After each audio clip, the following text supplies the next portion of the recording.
We can now cross to Geneva and speak to Jerome Drevon. He's a senior analyst on jihad and modern conflict at the International Crisis Group.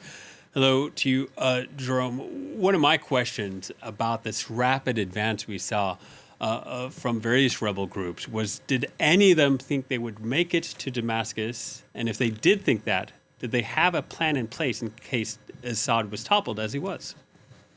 Very easily, no and no. I mean, when the offensive started around Aleppo, even taking Aleppo was a wild dream. Initially, the idea was more to test the front lines with the regime, to try to push potentially after that, but expecting to even take Aleppo in just a few days with limited fighting in a way, that was totally wild. They could never have imagined that. So then taking Hama, taking Homs, taking the capital, nobody imagined that this was possible. Nobody understood of the armed opposition. So there is no plan. Even for Aleppo, there was no plan about how to govern Aleppo after taking over this city. So taking over the country, that was really unexpected. Yeah, and we see the HTS trying to, or at least rebels trying to tell people not to loot, to respect the institution, to try to maintain some semblance of order. But as a coalition, is it large enough to hold the country together? So it's a large coalition, but then we have to separate also the different groups that are integrated in the coalition. I mean, first there is HTS and its allies, those that are controlling the province of Idlib. Those are the most organized, the most structured. They have created somehow a military for the past 4 or 5 years, improving their military training, equipment, reorganizing their military brigades. And they are quite disciplined and organized like an army. That's really their model.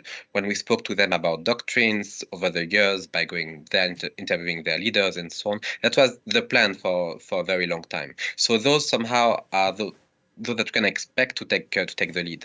Then there is a so-called Syrian National Army that is built on the remnants of the former Free Syrian Army. This is more a coalition of different groups. Some are very local, some are former or Islamists, formerly allied with Turkey.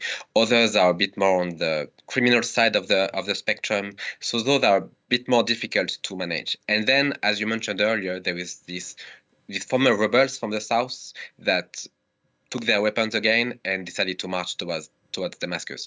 Those have never really been fully organized. At the time, they were kept under control by Jordanian support when they were still active, but those are mostly like a rural/local phenomenon. So we can expect really the alliance led by HTS to take over the lead. And actually, it's quite clear that all the orders that were given about what type of bureaucracy we should have, or what type of institutions should be preserved, about the transition, about not using weapons in the streets, about even withdrawing armed soldiers from the streets of Aleppo initially, for example, that all comes from HTS and his leader.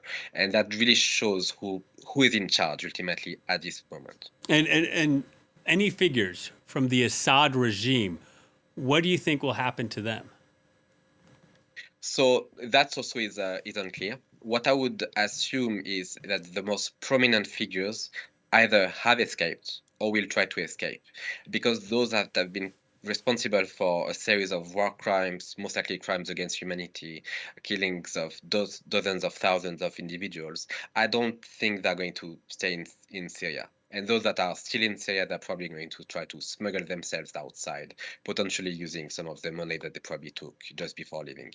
But then, when we speak about the regime, there is the regime, which is its leadership, its security services, and so on. But then there is a large bureaucracy, and the bureaucracy is not aligned with the regime, it's not particularly political.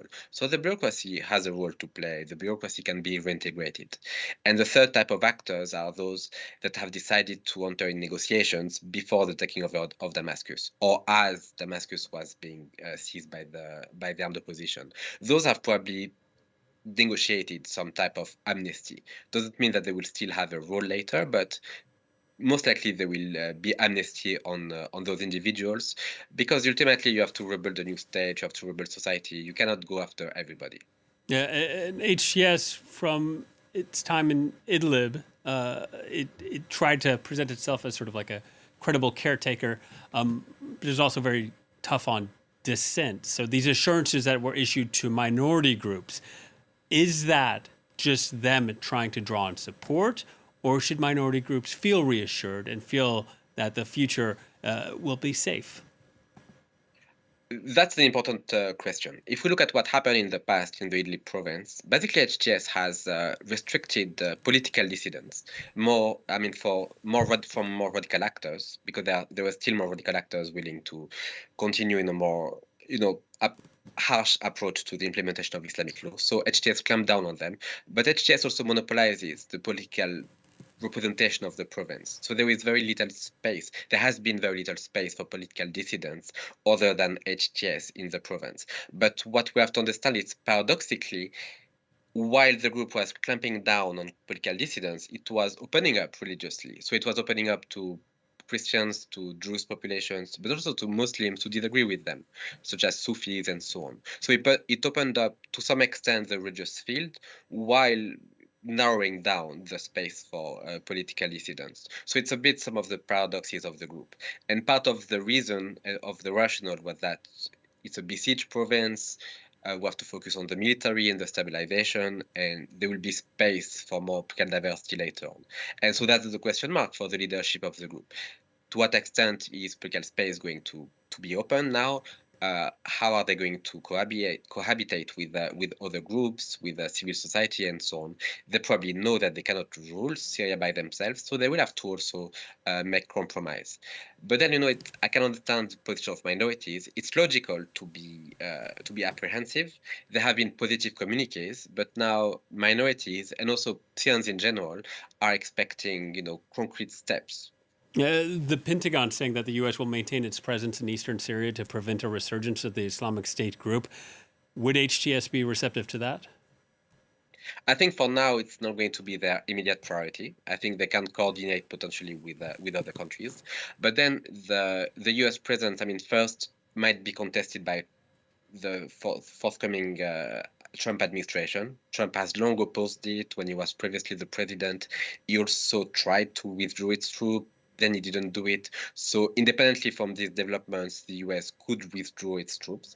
But then there are going to be more political discussions between HTS and the international community. What happens to the new administration? Can we think of reconstruction? Can we think of economic support? Can we think even of lifting the listing of HTS and its leader internationally?